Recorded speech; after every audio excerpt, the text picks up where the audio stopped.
Following a catastrophic cycling accident, Ron Gold overcame enormous challenges to transform his life. By sharing his remarkable journey, Ron demonstrates what it takes to triumph in the face of adversity. Through his unique framework, known as the gold standard, Ron illuminates a path forward to a future of meaningful growth in the face of inevitable change. Help me welcome Ron. Right.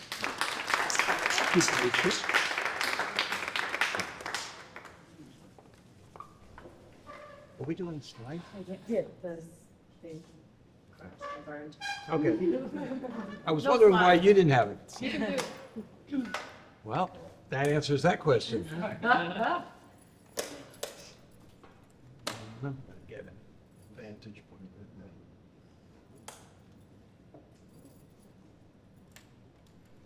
I didn't set out to tell this story, but over time, I realized it was one I needed to share.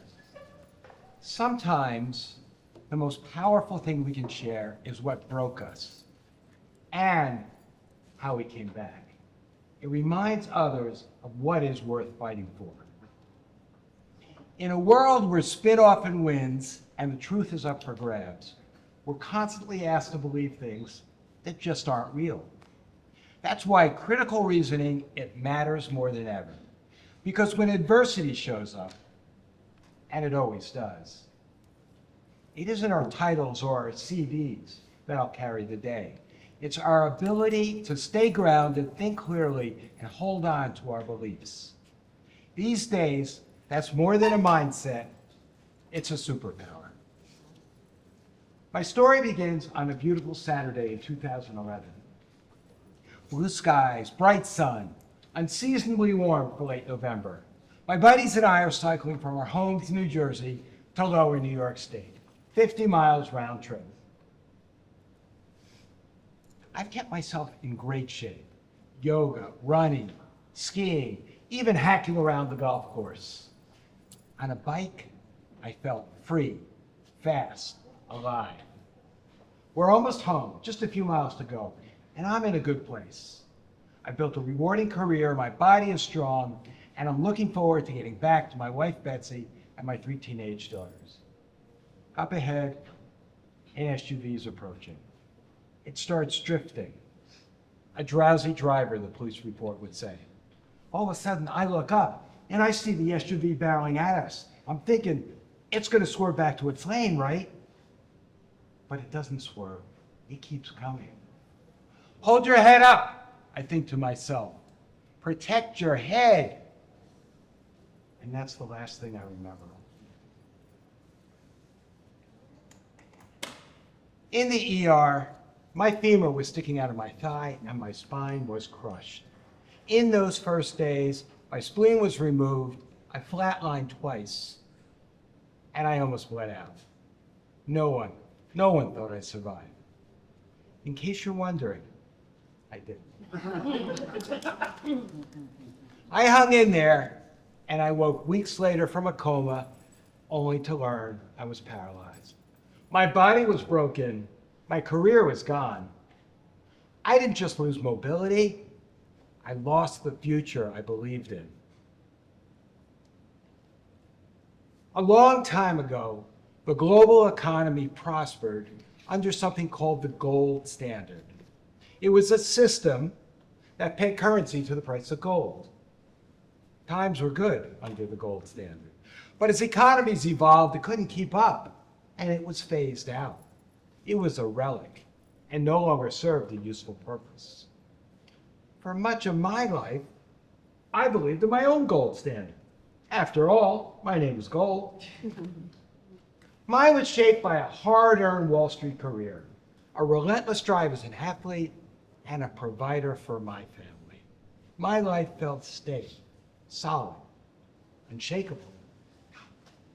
But just as the gold standard of old eventually crumbled, so did mine in the blink of an eye on that beautiful day in 2011. That gold standard that I'd lived by, It now felt like a cruel kind of irony. Was I also being phased out? Gold without value? No longer a managing director with a golden touch? No longer an athlete going for the gold? No longer a father, friend, husband with a heart of gold? It was time for me to adapt. But like the gold standard, I had become inflexible. Maybe obsolete. I made a mental list of all the things I would now never do. Walk my daughters down the aisle, or just stand up and hug Betsy.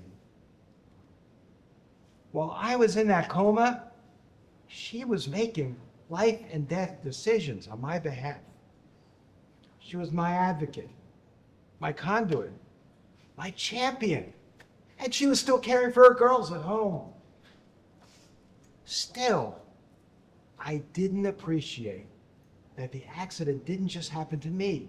It happened to them too. It turned their world upside down. For a long time, I wallowed, stuck in the why me's. Until one day, Betsy, who'd been incredibly patient, responded, "Why you? Why not you? Bad stuff happens to people all the time, Ron. What makes you so special?" That wasn't the TLC I was looking for. But it is the wake-up call I needed. I was so consumed in my own self-pity, I had lost all perspective. Betsy's tough love was a turning point. It took time, but I came to understand it's not what happens to us, it's how we respond when it does. Slowly, I internalized something I had always known deep down. I am resilient. And with that, I understood I'm not a victim, I'm a survivor.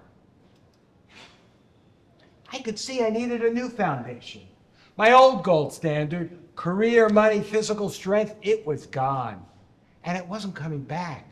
I needed something new, a new gold standard. Not one based on what I'd lost, but on what I could still build.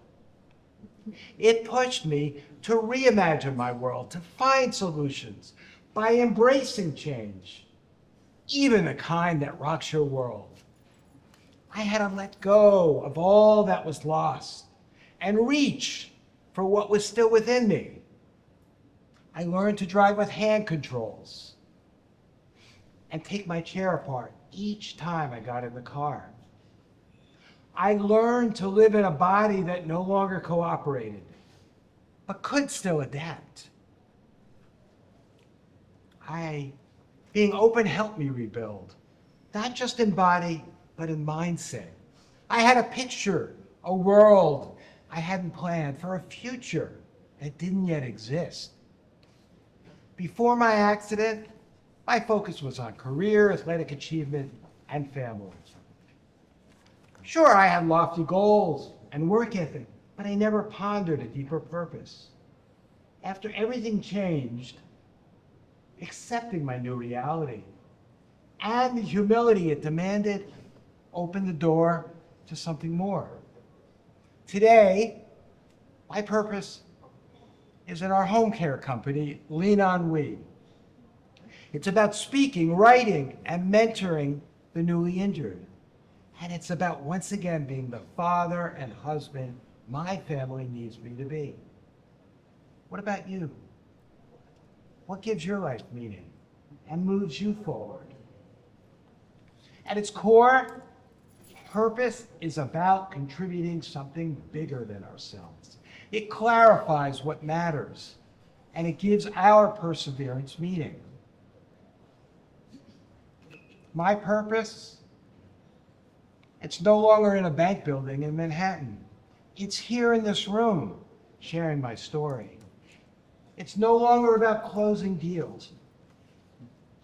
Now it's about raising awareness about life in a wheelchair, using what I've lived to make a difference. I've learned to own this life I'm living. Not the one I had or the one I wished for, but the one right here in front of me. As a father, I realized my girls no longer needed my help with algebra or to kick the soccer ball, but they did need me to teach them something far more important: how to handle whatever comes their way. And I didn't rebuild alone. Friends, family, teammates, they pushed me through the hard days, lifted me when I doubted myself, and they celebrated my every milestone along the way. Relationships are the fabric of our lives, so invest in them, and they'll lift you up when you need them most. And if you're wondering about your own support system and where you'll find that community, that's exactly the mission behind Mindy's brainchild. I could have stayed stuck, but instead I started building, slowly, imperfectly, but intentionally. Because growth isn't a surge, it's a choice we make and remake every single day. When I first came home from the hospital, I had significant care needs. I had a PICC line into my heart to prevent infection. I needed to bring a caregiver into my home, and I had no idea where to start. You may not know it, but when older adults need home care, there are two prevailing options: use an agency or find someone on your own. We found drawbacks with both, and frankly, why isn't two sizes fit all? We wondered, why can't people choose their own caregiver? Control the care, say fit, and pay less for it. That's exactly the mission behind Lean On We. At Lean On We, we're a hybrid platform that matches older adults looking for care with vetted and recommended caregivers. So far, we've helped over 2,000 families find better, more affordable care throughout the greater New York area. A few years ago, my daughter got married. It wasn't graceful, but I walked her down the aisle. Now, I can't really walk, of course, but with braces on my legs, I sort of move my hips and shuffle my legs forward, all while holding a walker for support. There's the picture. She looked radiant, and I was there for it, every unsteady step of the way. And no, I haven't stopped competing. I'm a para rower now. I row with pontoons on either side of my shell to keep me safe and balanced and prevent me from capsizing. It's become a passion. On the way to the lake, I roll down the window, open the sunroof, wind blows through my hair. I crank the music, and in that moment, I forget I'm paralyzed. I'm totally free. Out on the water, I'm totally present, engaging my back, easing the grip, catching the water just right. A few years ago, I was training for the Head of the Charles, the biggest rowing race in the country in Boston. 2 weeks before the Charles, I had a tune-up in Hartford. Just before the start of the race, I reached out to adjust my oar, and I capsized. Perfectly safe? Maybe not. You'll have to picture this. There I was, strapped in, under the boat, underwater, and my strap is caught in my life vest. I'm struggling. I can't get free. I'm panicking, I'm thrashing. And then in that chaos, I stop, I think, maybe I'll just stay here. I've lost so much already. My legs don't work, my career's gone, my health's a mess. Maybe I'll just stay here. And then it hit me. With all that self-pity and doubt, I really want to live. So I twisted my hips just enough to get my head above water, grab some air, fall back down. Twisted my hips, grab some air, fall back down. Again and again. There I am, fighting for my life, once more. I fought for every breath until help came, pulled me out onto a safe boat. Some people said to me, Ron, maybe you better give up on rowing. Find something safe. Basket weaving, maybe? I don't know. I could have rolled away, but I guess that's just not in my DNA. So 2 weeks later, with my entire rowing club cheering me on, I got back on the water for the head of the Charles, and I won a silver medal. No, it wasn't gold, but it was still a win. Not on the podium, but in how I redefined success under the new gold standard. That's the moment I knew I wasn't broken. I was rebuilding.